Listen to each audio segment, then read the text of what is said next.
Hey, everyone. So, I've been lurking around here for a while, reading through other people's posts, some of them messed up, some of them sad, and a few downright insane. But I never thought I'd be writing my own.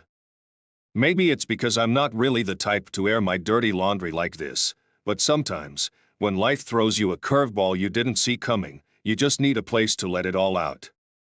And right now, this feels like the place. I'm not a young guy anymore.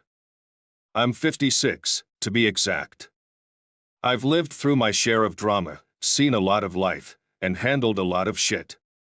So when my wife cheated on me, and yes, she did, years ago, I barely reacted in the way most people would expect. But honestly, that's not what this story is about. I've made peace with the fact that she's a lying, cheating bitch. Maybe one day I'll share the details about that, but this story is about something worse. This story is about a betrayal that cut much deeper. It's about my daughter. Let me introduce you to her. She's 25 now, my only kid, and, until recently, the light of my life. From the moment she was born, she had me wrapped around her little finger. I'd always said she was the best thing I'd ever done, you know? I raised her with all the love and care I could muster, hoping she'd have a life better than mine, a good one. And for a long time, I thought I'd done a damn good job.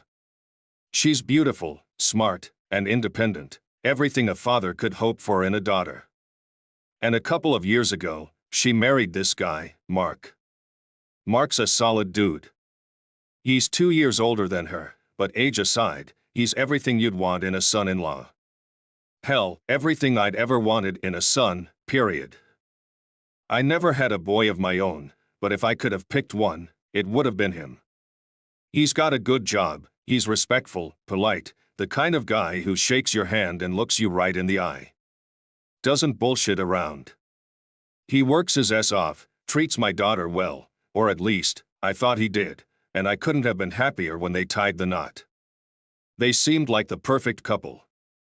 You know how people always say that? Oh, they're so in love, they're perfect together, but with them, I actually believed it. I thought they'd be the ones to make it, to have that life I always wanted but never got.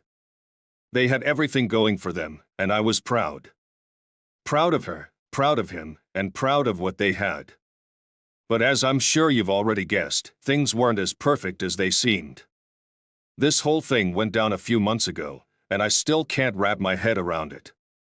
My daughter and Mark had come over to stay with us for the weekend. It was a regular thing they did: come over, hang out, have a few drinks, maybe throw some steaks on the grill. Nothing special, just family time. That morning, there was a bit of tension between them. I could tell they'd been arguing about something, but I didn't think much of it. Married people argue, right? My wife and I have argued more than I care to remember. But their arguments always seemed to blow over quick, so I brushed it off. Later in the day, my daughter said she was meeting up with some friends for lunch. She had this group of friends she'd known since high school, nothing out of the ordinary there. Mark, on the other hand, decided to stay back, said he wanted to have a beer with me and just hang out for a bit. I figured it'd be nice to talk to him, maybe see if I could offer any advice on whatever they were bickering about. Or maybe just enjoy a beer together in silence, you know? It's not always about talking. Anyway, as she was heading out, I walked her to the door. Just being a dad, making sure she had everything. And that's when I saw it. Something fell out of her bag. It wasn't a big thing, just a small, almost unnoticed flicker as it hit the floor. I leaned down, thinking maybe it was her phone or some loose change. But no. It was a condom. Now, I've seen plenty in my day. A condom isn't exactly shocking. My wife and I used them back in the day before things went, well, south. So at first, I didn't even think much of it. She's a married woman, after all. They're allowed to have sex, right? Maybe they were just being responsible. But the more I looked at it, the more something didn't sit right with me. Call it a gut feeling, but something felt off. Still, I wasn't going to jump to conclusions right away. I picked it up, shrugged, and walked back into the living room where Mark was sitting. I handed him the condom, chuckling a bit, trying to keep things light. "Here you go, this must be yours," I said, half joking. He gave me a weird smile and said, "Thanks, but we don't use these." That's when it hit me. Hard. My stomach twisted in knots, and the room suddenly felt a little too quiet. I looked at him, and he looked back at me. We both knew something was very wrong. "It fell out of your wife's bag," I said, trying to keep my voice steady, though inside I felt like my heart was about to hammer out of my chest. Mark froze. His face went pale, like he'd just seen a ghost. I could see the wheels turning in his head, trying to make sense of it, trying to find some kind of explanation. But there wasn't one. We both knew it. That was the moment everything changed. Without saying another word, I walked to the fridge and grabbed 2 beers. I handed one to Mark and sat down beside him. We cracked them open and just sat there. The silence between us was heavy, thick, like we were both waiting for something to break. But neither of us knew what to say. So, after what felt like an eternity of sitting there in silence, I finally turned to Mark. He still looked like he'd been hit by a truck, staring blankly at the floor, that little foil wrapper resting between us like it was a goddamn bomb waiting to go off. I could see the gears turning in his head, the pain already starting to show on his face, and for a second, I wasn't sure what to say. But someone had to break the silence. "You know what this means, right?" I asked him, keeping my voice low, calm. He just nodded, not looking up. I could tell he didn't want to face it. Hell, I didn't want to face it either. But we had to. This wasn't something you could ignore or brush under the rug. Not when it was this obvious. "I'm on your side here, man," I said, and I meant it. I know she's my daughter, and blood is blood, but I don't respect betrayal. I never have.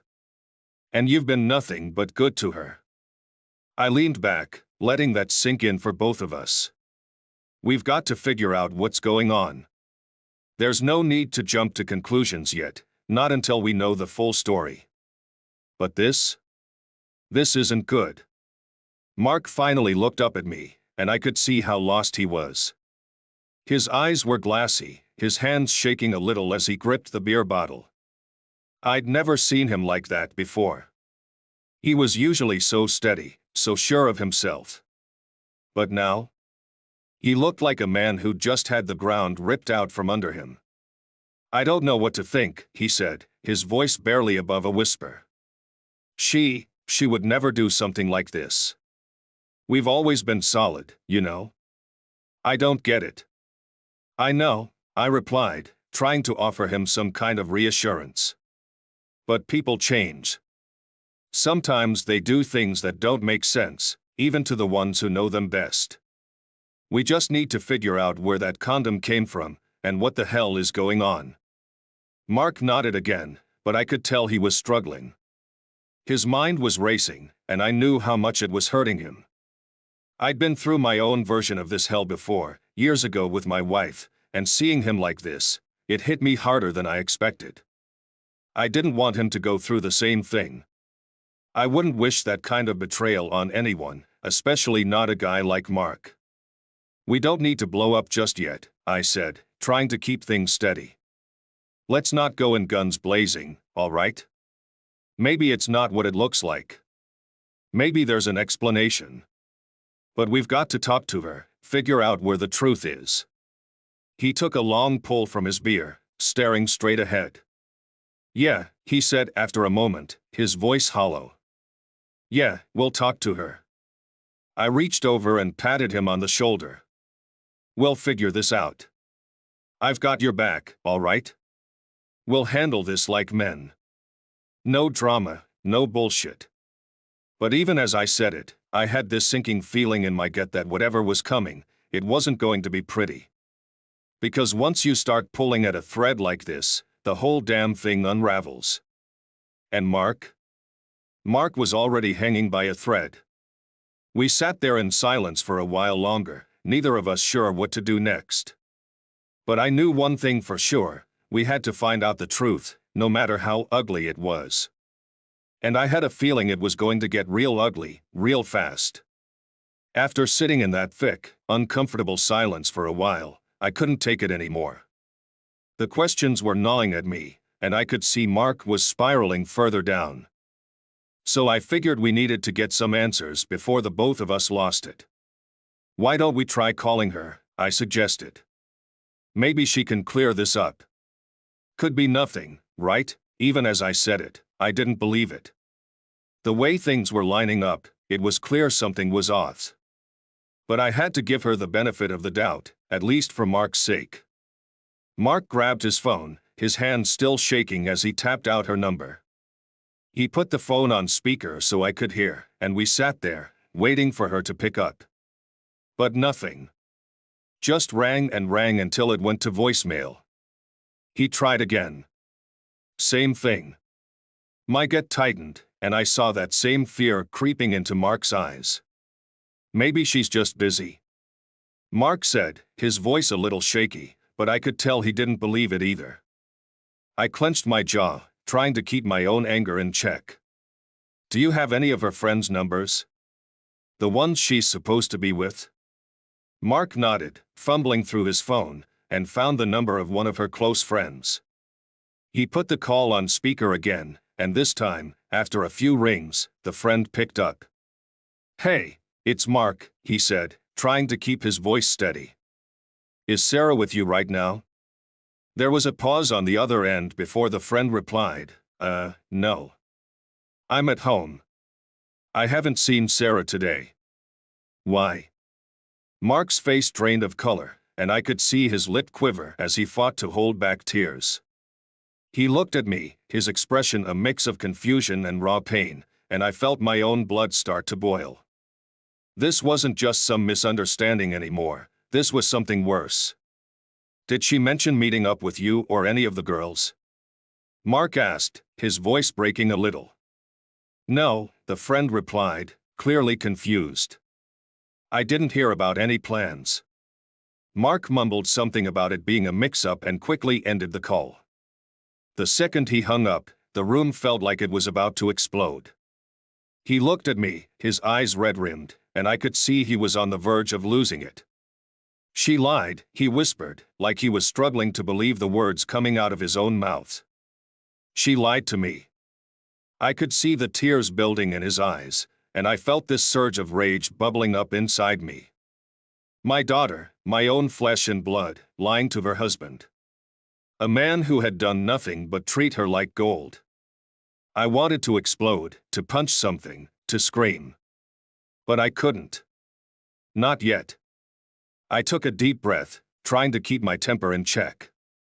"All right, listen. Let's not lose our heads here. We're gonna find out where she is and deal with this calmly." And that's when it hit me. "Do you guys have that app? Find My iPhone, or whatever. Where you can track each other's phones?" Mark looked up, blinking away the tears. Yeah, we do. Our phones are linked for stuff like that." "Good," I said, feeling a strange sense of purpose now. "Pull it up. Let's see where she is." He fumbled with his phone for a moment, his fingers shaking as he navigated to the app. A few seconds later, there it was, a little blinking dot on the screen, showing her location. My heart pounded as I stared at it. "She's not where she said she'd be, is she?" I asked, already knowing the answer. Mark just shook his head, looking more devastated with each passing second. "No, she's not." I stood up, grabbing my keys. "Let's go," I said. "We're gonna find out exactly where she is and what the hell is going on." Mark didn't hesitate. He was already on his feet, wiping his face, trying to pull himself together. We headed out to the car, my mind racing as I gripped the steering wheel a little too tight. The drive felt like it took forever, though it was probably only a few minutes. The closer we got to the location, the more my anger simmered beneath the surface. I could feel it building, the betrayal hitting me harder with each mile. Mark sat in the passenger seat, staring at the app, his face pale and expressionless. He wasn't saying much, but I could tell he was barely holding it together. I glanced over at him a few times, and each time I saw the same thing, a man who was broken. But no matter how this played out, we were about to find out the truth. And I had a feeling that neither of us was ready for what we were about to uncover. We pulled up to the address, the tension in the car so thick you could cut it with a knife. Mark hadn't said a word the entire ride, and I could see the cold sweat on his brow, his knuckles white from gripping his phone. I knew this wasn't going to end well, but there was no turning back now. We had to face whatever was waiting for us behind those walls. The house was nondescript, just a regular suburban home, like the kind you'd see anywhere. But in that moment, it felt like a fortress, hiding the truth we were about to uncover. I parked the car, and we both sat there for a second, staring at the front door. Neither of us moved. It was like we were waiting for someone to tell us this was all a mistake, that we'd gotten the wrong house, that none of this was real. But deep down, we knew. "Let's go," I muttered, breaking the silence. We got out, walked up to the front door, and knocked. Nothing. We knocked again, harder this time. Still nothing. I pounded my fist against the door, hoping someone would just open it so we could get this over with. But the house stayed silent. "We should go," I said after a minute. Maybe I was trying to protect Mark from what was coming, or maybe I just didn't want to see it myself. "She's probably not here." Then we heard it. A moan. Faint, but unmistakable. Coming from inside the house. Mark's face twisted into something I hadn't seen before. His calm, quiet demeanor shattered in an instant. Before I could even react, he was throwing himself against the door, trying to kick it in. The first kick didn't budge the door, and neither did the second. But Mark wasn't giving up. His face was red, veins bulging in his neck. He was losing it. "Mark." I tried to grab him, but he pushed me away. He spotted a stone in the flower bed near the porch, grabbed it, and without a second thought, hurled it through the front window.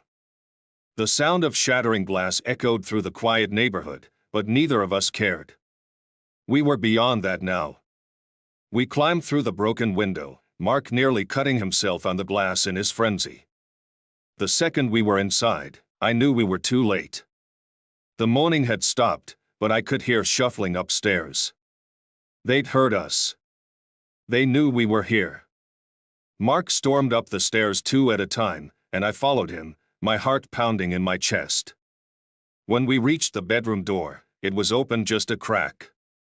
And inside? There she was. My daughter, half naked, scrambling to pull on her clothes.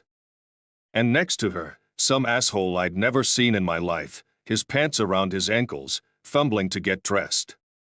I froze. It was like someone had knocked the wind out of me. My own daughter. My little girl, who I'd raised, who I'd trusted, standing there like she'd been caught in the act, which she had. I didn't say anything. I couldn't. But Mark? He wasn't so quiet. "You fucking bastard," he screamed, lunging toward the guy. Mark was out for blood. He didn't care about anything else. He was going to rip this guy apart, and honestly, I couldn't blame him. I barely managed to grab Mark before he reached the guy, wrapping my arms around him and holding him back. He was thrashing, screaming, tears streaming down his face. If I hadn't held him back, who knows what he would have done. Hell, part of me wanted to let him go, just to see this guy get what was coming to him. But I couldn't let Mark ruin his life over this. In the chaos, I heard sirens. Before I could even process what was happening, cops burst through the front door, guns drawn, shouting at us to get on the ground. My heart raced as I let go of Mark and raised my hands, trying to show the cops we weren't a threat. On the floor. Now, one of the officers shouted. We didn't have a choice. We both dropped to the floor, hands behind our heads. They cuffed us and dragged us out of the house, not giving a damn about the situation. I glanced back and saw that asshole, the guy my daughter had been with, smirking at us as we were shoved into the back of the squad car. He must have called the cops the second he heard that window break. The ride to the station was a blur. I was too numb to feel anything, too angry to think straight. All I could see was the image of my daughter, standing there, half-dressed, like she hadn't just blown up both of our lives. Mark sat next to me, silent, staring out the window. He wasn't crying anymore. He looked dead inside, like something had broken in him that couldn't be fixed. When we got to the station, they didn't keep us long. Turns out, my daughter and that guy had vouched for us, telling the cops it was a misunderstanding. Yeah, right. A misunderstanding. But whatever. We were released within a few hours. No charges, no court date. Just two broken men walking out of that station, lost in their own thoughts. We didn't say much on the way out. We just walked down the street, trying to make sense of what had just happened. After a while, we found a bench and sat down. The night air was cool, and for a moment, it felt like the world had gone back to normal. But I knew better. Nothing was ever going to be normal again. I put my hand on Mark's shoulder, trying to find the right words. We'll get through this, I said, even though I wasn't sure I believed it myself. We're gonna get through this. Mark didn't say anything. He just nodded, staring blankly ahead, lost in whatever hell he was living in. But deep down, I knew. This wasn't over. Not by a long shot. The next day, after everything that had gone down, I found myself sitting across from Mark in my kitchen. Neither of us had slept much, how could we? The weight of what we'd seen, of everything that had happened, was still pressing down on us. I could see it in his eyes. He looked like a man at the end of his rope, and I knew he needed direction, something to hold on to. So I gave him the only advice I thought made sense. You need to file for divorce, Mark, I said, my voice firm. There's no point dragging this out. It's not too early to start over. Hell, maybe you'll find someone better down the line. But staying with her? That's just gonna kill you. He didn't argue. He just nodded, like he already knew it was over but needed to hear someone else say it. Yeah, he whispered, his voice hollow. I guess you're right. We sat in silence after that, nursing our coffee, the reality of it all hanging between us. I could feel the ache in my chest, not just for Mark, but for myself too. My daughter wasn't the person I thought she was. And that truth was starting to settle in deeper than I wanted to admit. Later that day, I told my wife what had happened. I thought she'd be furious with our daughter, but honestly, I should have known better. She took it hard, sure, but she didn't seem as outraged as I expected. Maybe she was in shock. Maybe she just didn't want to believe our daughter could do something like this.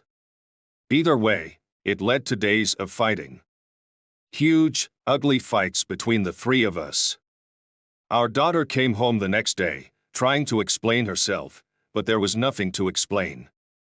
She denied cheating at first, saying it wasn't what it looked like, but we both knew that was bullshit. The more she talked, the angrier I got. My wife tried to play peacemaker, but there was no peace to be made. It was a screaming match, accusations flying, and by the end of it, I didn't know if we'd ever talk to her again. For a while, we didn't. Months went by, and I barely heard from her. My wife was devastated, but I had already started to make peace with it. I kept in touch with Mark during that time. We became closer than ever, in a weird way. Maybe it was the shared pain, or maybe it was just that I respected him for how he handled everything. We started hitting the golf course on weekends, having a few beers afterward at my place. It was nice. It felt like I was losing a daughter, but gaining a friend. Then, out of nowhere, my daughter tried to make amends. She reached out, saying she wanted to put everything behind us, move on. I agreed, for my wife's sake more than anything. We met up for dinner at our place, and for a moment, it almost felt like old times. Almost. But there was still this underlying tension, this thing between us that hadn't been resolved. And during that conversation, I laid it all out on the table. "I've taken you off the report," I said, my voice steady. "You'll have to make it on your own from here on out." She blinked at me, confused. "What do you mean?" "The inheritance. You're not getting a cent of it," I said. "It's either going to charity, or I'm leaving it to Mark. He's earned it more than you have." The room went dead silent. I could see my wife shift uncomfortably, but she didn't say a word. And then my daughter, my own flesh and blood, lost it. "You can't do that," she yelled, her face twisting with anger. "That's my money. I deserve that inheritance." It was like a switch flipped in her, and for the first time, I saw her for who she really was. Entitled. Selfish. I had spent my whole life trying to give her everything, but in that moment, I realized I had failed to give her one thing: perspective. She thought she was owed everything, just because she was my daughter. "No," I said, standing my ground. "You don't deserve anything. Not after what you did to Mark. Not after lying to us, to yourself. You'll have to figure life out on your own now." She stormed out of the house that night, screaming about how unfair it was, how I was ruining her life. But the truth is, I didn't feel bad about it. She had made her choices, and she would have to live with them. Since then, I've kept in touch with Mark. In a way, he's like the son I never had. We hit the golf course most weekends, shoot the shit, have a few beers at my place afterward. It's become a routine, something steady amidst the chaos. He's starting to move on too, I think. Slowly, but surely. As for my daughter, who knows if we'll ever really patch things up. But after everything that's happened, I'm not sure I even want to. It's been over a year now since everything went down. Honestly, I still have trouble wrapping my head around it sometimes. How did things get so messed up? But life goes on, whether you're ready for it or not. And in all that time, I haven't spoken to my daughter. Not once. After that last blow-up, the door between us just sort of closed, and neither of us has bothered trying to open it again.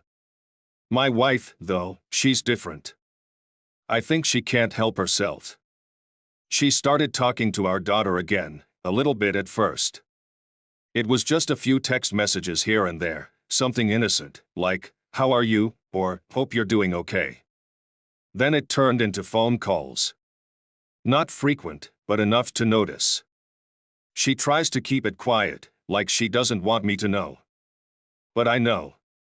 I hear the soft tone of her voice when she's talking to our daughter, trying not to wake the sleeping dragon, me. I guess part of me understands it. A mother can't just shut off her feelings like a light switch. But me? I'm different. I made my decision a long time ago, and I'm not budging. I told my daughter she wasn't getting a penny from me, and I meant it. After everything she did, she's not entitled to any of the life I built. She betrayed us, and that has consequences. No matter how much my wife tries to smooth things over, I'm not giving in. She made her choices, and now she has to live with them. Mark, on the other hand, he's moved on. He's done what any smart man would do after being screwed over. He picked up the pieces and found someone better. A few months back, he met a new girl, and she's nothing like my daughter, thank God. He introduced her to me one afternoon, and right away, I could see what drew him to her. She's calm, grounded, exactly the kind of woman Mark needs in his life. There's this quiet strength about her that just puts you at ease, you know? She's not flashy, not full of drama. She's the kind of person who doesn't need to be the center of attention to be important. Just solid. When Mark brought her over to my place for a drink, I could tell right away that he was happy. Truly happy. He laughed more, joked around, like a weight had finally been lifted off his shoulders. We spent the afternoon sitting in the backyard, having a few beers, and talking about everything except what had happened with my daughter. It was nice, just normal, without that dark cloud hanging over us. One night, Mark opened up about something that caught me off guard. He told me that, not long after everything ended with my daughter, she found herself another boyfriend. That stung a little. The idea of her just moving on, like it was no big deal, like what she did to Mark didn't matter.